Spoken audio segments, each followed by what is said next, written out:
Hello students, welcome to our channel Genesis Eduzone. So RRB NTPC পরীক্ষা as usual চলছে, তোমরা পরীক্ষা দিচ্ছ এবং আগামী দিনেও পরীক্ষা দেবে। তো তোমাদের জন্য আমি চেষ্টা করছি যত বেশি সংখ্যক ভিডিও নিয়ে আসা যায় জিএস এর উপরে। আমি আজকে আরো একটা ভিডিও তোমাদের সঙ্গে শেয়ার করতে চলেছি এবং এইভাবে আমরা যত ভিডিও শেয়ার করব, তোমরা যত দেখবে তোমাদের একটা এক্সপিরিয়েন্স গেইন হবে, তার উপর বেস করে তোমরা নিজেদের পরীক্ষায় আরো ভালো ফলাফল করতে পারো, এটাই আমাদের কামনা, রাইট? সো আমরা শুরু করছি আমাদের আজকের video RRB NTPC UG and পিজির উপর বেস করে জিএসএল। Okay, so let's start.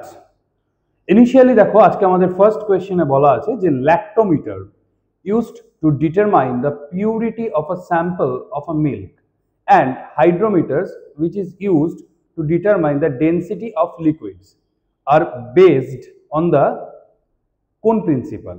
এখানে আমাদের চারখানা প্রিন্সিপাল দেওয়া আছে। একটা হচ্ছে আমাদের আর্কিমিডিসের প্রিন্সিপাল, একটা স্পেশাল রিলেটিভিটি, একটা শুধু রিলেটিভিটি, একটা হচ্ছে আনসার্টেনিটি। তো আমরা কি জানি, আনসার্টেনিটি প্রিন্সিপাল ইলেকট্রনসের ক্ষেত্রে কাজে লাগে, সো এখানে কাজে লাগবে না।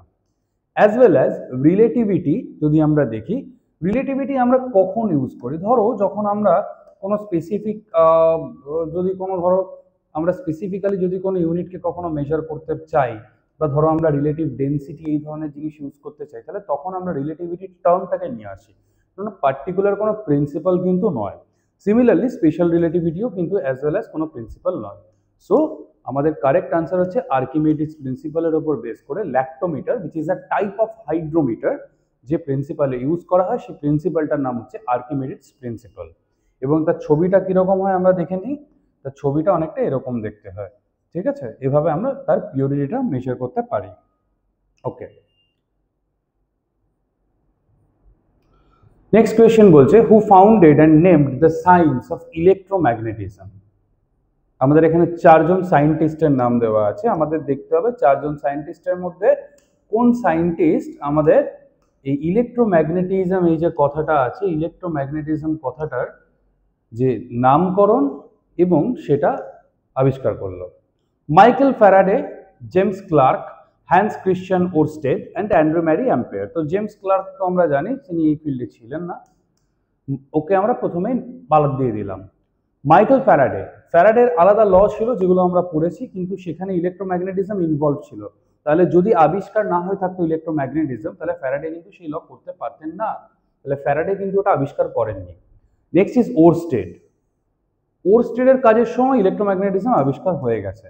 আর একজন পড়ে আছে যার নাম হচ্ছে অ্যান্ড্রু ম্যারি অ্যাম্পেয়ার। অ্যাম্পেয়ার কি? আমরা জানি অ্যাম্পেয়ার হচ্ছে একটা ইউনিটের নাম। কি ইউনিট? কারেন্ট, যেটাকে আমরা কি দিয়ে ডিনোট করি? যেটাকে আমরা আই দিয়ে ডিনোট করি, রাইট? তাহলে এটা কেন এই নাম অ্যাম্পেয়ার হয়েছে এই ইউনিটটার নাম? কারণ উনি আবিষ্কার করেছিলেন সায়েন্টিস্ট অ্যাম্পেয়ার। সো তারপর রিলেটিভলি ওখান থেকেই কিন্তু উনি আস্তে আস্তে ইলেকট্রোম্যাগনেটিজম কনসেপ্টটাকে নিয়ে আসতে পারেন। So Andre Marie Ampere is the right answer.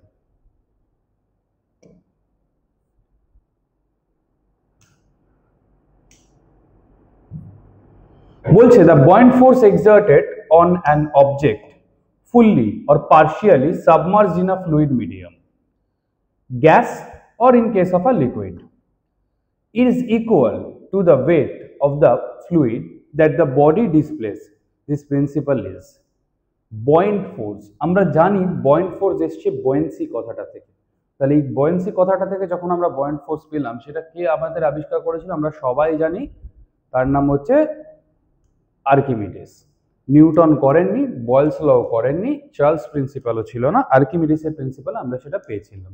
তো এখানে দুটো জিনিস বোঝার ব্যাপার আছে, যেটা আমি তোমাদেরকে এই ছবিতে শেয়ার করেছি। একটা হচ্ছে বয়েলিং আর একটা হচ্ছে সিঙ্কিং। সিঙ্কিং মানে কি? যখন কোনো একটা জিনিস, এই দেখো জলের মধ্যে পুরো, এটা জলের লেভেল, জলের মধ্যে পুরো ডুবে গেছে, দ্যাট ইজ সিঙ্কিং। আর বয়েলিং, এই বয়েন্ট ফোর্স মানে কি? দেখো জলটা এখান দিয়ে যাচ্ছে, বস্তুটা ফ্লোট করছে। ফ্লোট করছে ইন দ্য সেন্স কি? বয়েন্ট ফোর্সটা আপওয়ার্ডলি কাজ করে আমরা জানি। সো এই বস্তুটা জলের তলায় কিছুটা আছে, জলের উপরেও কিছুটা ভেসে আছে। এই যে পার্টিকুলার জিনিসটা জলের উপরে কিছুটা ভেসে থাকতে পারছে, তার মানে নিচ থেকে কোনো একটা আপওয়ার্ড ফোর্স ওর উপর অ্যাক্ট হচ্ছে, সেই আপওয়ার্ড ফোর্সটার নামই আমরা বলছি বয়েন্ট ফোর্স। ওকে, আমরা চলে যাচ্ছি নেক্সট কোয়েশ্চেনে। আমাদের বলা হয়েছে which of the following instruments can be detect the presence of a current in a circuit? তো আমরা এখানে চারটে জিনিস দেখছি। ম্যাগনেটোমিটার, আমরা ম্যাগনেটো কথাটা থেকে বুঝতেই পারছি এটা তো হবে না। আর আমরা জানছি কি ব্যারোমিটার, আমরা জানি ব্যারোমিটার কি কাজে লাগে, বায়ুর চাপ মাপতে কাজে লাগে, তাই তো? সো এটাও হবে না। স্ফিগমোম্যানোমিটার আমরা জানি আমাদের যে বডির ব্লাড প্রেশার, সেই শরীরের ব্লাড প্রেশার মাপতে কাজে লাগে। আর আছে গ্যালভানোমিটার, তাহলে galvanometer is the correct answer. তোমরা নিশ্চয়ই অনেকে জানো বা জানো না, আমি সবাইকে জানাই। গ্যালভানোমিটারের দুখানা টাইপ হয়, একটা হচ্ছে ভোল্টমিটার যেটা দিয়ে আমরা ভোল্টেজ মাপতে পারি, আর একটা হচ্ছে আমাদের অ্যামমিটার যেটা দিয়ে আমরা অ্যামাউন্ট বা প্রেজেন্স অফ কারেন্ট বা কত অ্যাম্পিয়ারে কি আছে আমরা সেইটা মাপতে পারি, তাই না? So this is the structure of an ammeter, যেটা দিয়ে আমরা ডিটেক্ট করতে পারি the presence of a current in a circuit. Clear?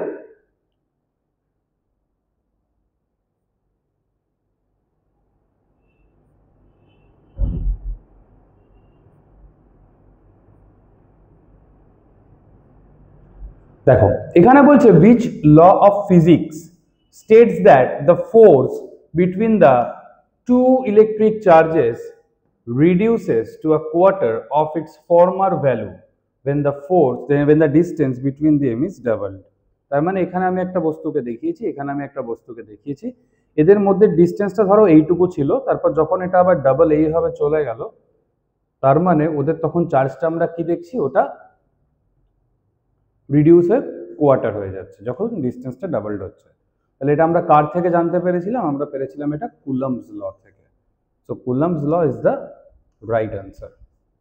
ঠিক আছে, উনি কি বলেছিলেন, উনি বলেছিলেন যে দুটো বস্তু যদি থাকে, একটা বস্তুর নাম যদি m1 হয়, একটা বস্তুর নাম যদি m2 হয়, তাদের মধ্যে ডিস্টেন্স যদি r হয়, তাহলে ওনার ল অনুযায়ী ছিল ওদের ওপর যে ফোর্স, সেই ফোর্সটা প্রপোর্শনাল উইথ দ্য মাল্টিপ্লিকেশন বা sum of the both masses of the object. আর উনি বলেছিলেন ওদের মধ্যে ডিস্টেন্স যেটা, সেই ডিস্টেন্সটা কিন্তু এইভাবে ইনভার্সলি প্রপোর্শনাল। তাহলে এই বস্তু দুটোকে যদি আমরা কম্বাইন করি তাহলে আমরা লিখতে পারি that is F is proportional m1 m2 divided by r square. তাহলে ডিস্টেন্সটা যদি আমি ডাবল করি, মানে r এর ভ্যালু যদি আমার 2 হয়, তাহলে 2 এর স্কোয়ার মানে দ্যাট উইল বি 4। তাহলে সেক্ষেত্রে ওদের মধ্যে এই কোয়ার্টারলি এটা বেড়ে যাবে, রাইট? বোঝা গেল? ওকে, চলো নেক্সট কোয়েশ্চেন। তবে তার আগে বলে রাখি, যেটা তোমাদের আমি আগেও বলেছি আবারও বলছি, আইবিটি বেহালা কিন্তু এখন আর অফলাইন ক্লাসেসের মধ্যে সীমাবদ্ধ নয়। আইবিটি বেহালা এখন এসে গেছে অনলাইন প্ল্যাটফর্মে। তোমরা যারা আমাদের ফেসবুক, ইনস্টাগ্রাম, ইউটিউব ফলো করো, তারা নিশ্চয়ই জানো আমরা এখন অনলাইন লাইভ ক্লাসও তোমাদের সঙ্গে আছি। শুধুমাত্র রেকর্ডেড ভিডিও ছাড়াও এখনো আমরা লাইভ ক্লাসে তোমাদের সঙ্গে আছি। তোমাদের আমরা প্রোভাইড করছি আমাদের online study material, unlimited mock test, এবং যে ক্লাসগুলো তোমরা করছো both in offline or online, তার রেকর্ডেড ভিডিও। সো ইমিডিয়েটলি যদি আমাদের ব্যাচে জয়েন করতে চাও তাহলে স্ক্রিনে দেওয়া নাম্বারে যোগাযোগ করো। আমরা চলে যাচ্ছি আমাদের পরের কোয়েশ্চেনে। আমাদের পরের কোয়েশ্চেনে বলা আছে which of the following is not a noble gas। আচ্ছা, নোবেল গ্যাস কনসেপ্টটা কি আমাদের কি জানা আছে? নোবেল গ্যাস পিরিয়ডিক টেবিলে, অর্থাৎ মডার্ন পিরিয়ডিক টেবিলে যে জায়গায় থাকে সেটাকে আমরা বলি 18th series,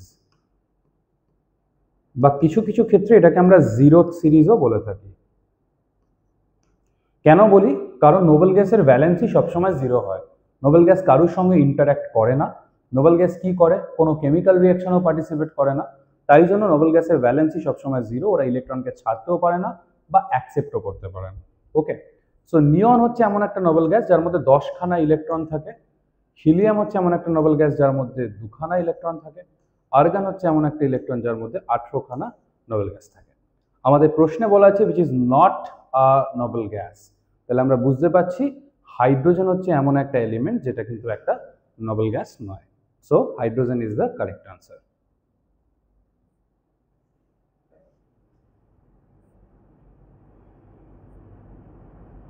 Which of the following is not a compound? আমরা কম্পাউন্ডের ডেফিনেশন সবাই জানি। তো সোডিয়াম ক্লোরাইড যেটা আমাদের অপশানে আছে, অপশন নাম্বার 1-এ, সোডিয়াম ক্লোরাইড মানে আমরা কি জানি? NaCl। তো সোডিয়াম অ্যান্ড ক্লোরিন ওখানে অ্যাসোসিয়েটেড আছে। কার্বন মনোক্সাইড, তার মানে আমরা জানি কার্বন একটা অক্সিজেন, তাই জন্য বলছি মনো অক্সাইড, মানে কার্বন আর অক্সিজেন অ্যাসোসিয়েটেড আছে। Water H2O, that indicates hydrogen আর অক্সিজেন একসঙ্গে অ্যাসোসিয়েটেড হয়ে ওয়াটার ফর্ম করেছে। কিন্তু এখানে দেখো আছে আয়রন। আয়রন কি? Fe, সেটা ফেরাস হতে পারে বা ফেরিক হতে পারে। সো এটা তো একটা এলিমেন্ট, এটা তো কখনো কম্পাউন্ড হতে পারে না, তাই না? সো আমাদের কোয়েশ্চেনে আছে which of the following is not a compound? So iron is the right answer. Iron কিন্তু কোনো কম্পাউন্ড না, আয়রন একটা এলিমেন্ট। ওকে,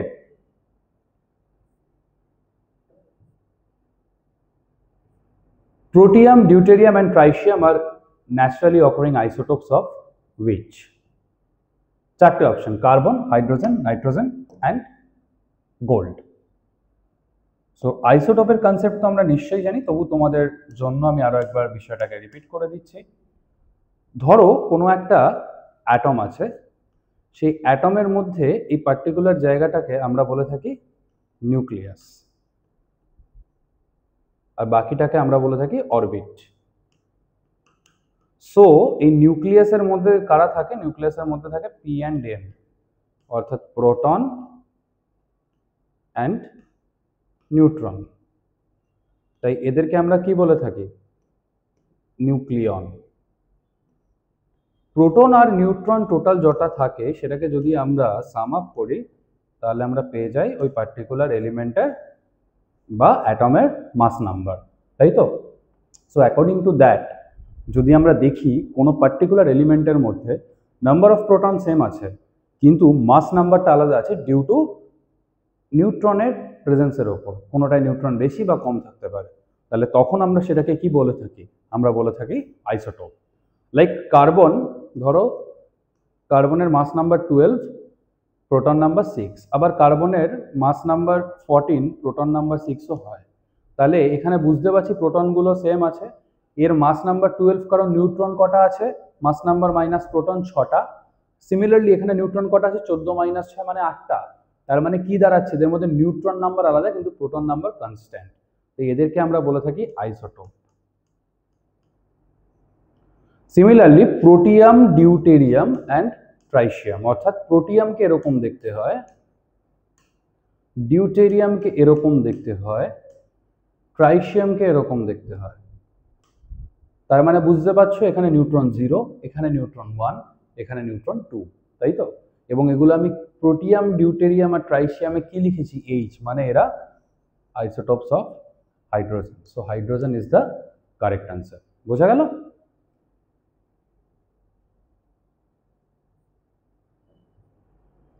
বলছে the commonly used vitamin B complex is constituted of how many vitamins? Vitamin B কমপ্লেক্সের মধ্যে কতগুলো vitamin থাকে? দেখো আমি এখানে ছবি দিয়ে দিয়েছি, ছবির মধ্যে তোমাদের আনসার আছে। হ্যাঁ, কটা আছে দেখো? B1, B2, B3, B5, B6, B7, B9, B12, অর্থাৎ 8টা। তাহলে which is the correct answer? তোমরা সবাই বুঝতে পারছো অপশন এ, অর্থাৎ 8 is the correct answer। Vitamin B12 complex বলতে আমরা বুঝি সেখানে 8খানা ভিটামিন থাকে। এখানে B12 অবধি আছে, কিন্তু তার মানে কিন্তু 12টা থাকবে এমনটা নয়। সবকটা বি এর কমপ্লেক্সে কিন্তু ভিটামিন হয় না, বা সবকটা বি কিন্তু ভিটামিন করতে পারে না। ওকে, আর আমরা নিশ্চয়ই জানি এটা কি type of vitamin? Water soluble vitamin as well as fat insoluble।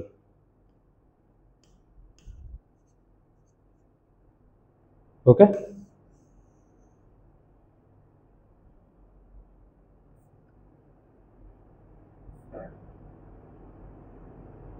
which of the following nutrients stores maximum energy per gram?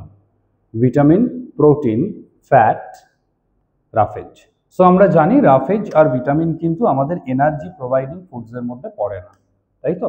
তাহলে আমাদের কি জানতে হবে? প্রোটিন আর ফ্যাটের মধ্যে কারা ম্যাক্সিমাম এনার্জি আমাদের প্রোভাইড করে। আমরা পড়েছি, আমরা জানি যে 1 গ্রাম অফ প্রোটিন যদি অক্সিডাইজড হয় তাহলে we will get 4.1 kilo calorie of heat, right? Similarly, if 1 gram fat, এদেরও তো হচ্ছে না, will oxidized, then we will get 9.3 kilocalorie of heat। So আমরা বুঝতে পারছি কি এখান থেকে যে এই 9.3 is greater than 4.1। সো বেশি এনার্জি পার গ্রাম অক্সিডাইজ হয়ে কে আমাদের প্রোভাইড করছে, যার নাম হচ্ছে fat. So fat is the correct answer, right? So students, আজকে এই ছিল আমাদের পিওয়াইকিউ এর discussion about RRB NTPC. In future আমরা আরও ভিডিওস নিয়ে আসছি। তোমাদের পরীক্ষা যতদিন চলছে আমরা ট্রাই করছি যতটা বেশি সংখ্যক তোমাদেরকে আমরা ভিডিওস প্রোভাইড করতে পারি for your preparation. And all the best to all of you once again for RRB NTPC 2025। And please share, subscribe our channel, এবং আমাদের ভিডিও যদি তোমাদের ভালো লেগে থাকে তাহলে লাইক, কমেন্ট আর শেয়ার করে দিও। আর এভাবে যেরকমভাবে আমাদের সঙ্গে তোমরা আছো এভাবেই সঙ্গে থেকো। Thank you students for your patience and for your observation.